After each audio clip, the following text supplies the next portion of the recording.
আসসালামু আলাইকুম, চলে আসলাম আরেকটা নতুন ভিডিও নিয়ে। সবাই কেমন আছেন জানাবেন অবশ্যই।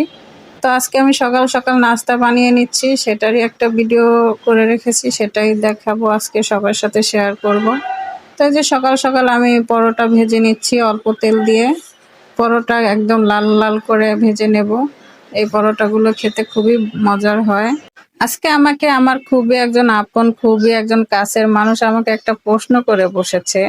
প্রশ্নটা খুবই ব্যক্তিগত, যদিও তারপরও আমি উত্তরটা দেওয়ার চেষ্টা করেছি। সে প্রশ্ন করেছে যে, আচ্ছা, তোমার এই পৃথিবীতে কে আপন আর কে পর বলবে? তো আমি অনেকক্ষণ চুপ থাকার পরে বললাম যে এই পৃথিবীতে সবাই আপন। সময় যখন খারাপ যায় তখন সবাই পর হয়ে যায়। আবার যখন সময় ভালো হয় ওই মানুষগুলোই আবার সবার চেয়ে আপন হয়ে যায়। কি বলবো আর? তো তেমন কিছু আর বললাম না, পরে আবার মন খারাপ করবে, দেখা যায় যে তাহলে কি আমরা আপন না? তো যে যার মতো করে বুঝে নেবে। এত কিছু আর ভেঙে বলা যায় না, কারণ সবার সাথেই তো বাস করতে হয়। তার জন্য কিছু কথা ভিতরেই না হয় থাকুক। তো আপনাদের সাথে কথা বলতে বলতে দেখেন আমি পরোটাগুলো ভেজে নিচ্ছি খুব সুন্দর করে। আর ভিডিওটা কে কোথা থেকে দেখছেন অবশ্যই জানাবেন কমেন্ট বক্সে, ঠিক আছে? আর দেখেন, একটা কথা বলি আপনাদের সাথে, কিছু কথা শেয়ার না করলেই না।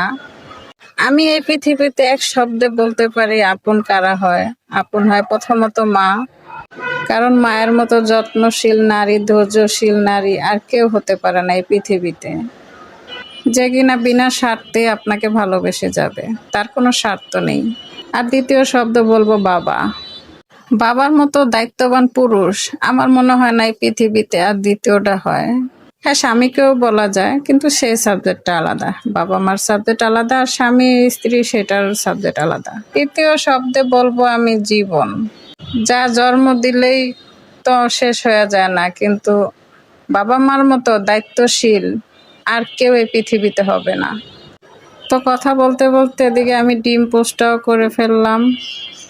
পরোটাগুলো আমার ভাজা প্রায় শেষ হয়ে গেছে। এখানে আমি আবার একটু চা করে নিচ্ছি, রং চা করব। তো আমি একটু আদা, গরম মশলা সবকিছু দিয়েছি এখানে। আর চতুর্থ শব্দে আমি রাখতে চাই ভালোবাসা। বাবা মার দোয়া, ভালোবাসা সন্তানদের জন্য অফুরন্ত নিয়ামত, এটা স্বীকার করতেই হবে। বাবা মার বাবা মার দোয়া, ভালোবাসা ছাড়া কোনো সন্তানই জীবনে সুখী হতে পারে না।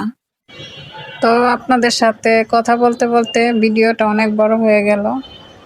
আর আমার বড় ভিডিও বানাতে খুবই ভালো লাগে, কিন্তু আপনারা দেখেন না।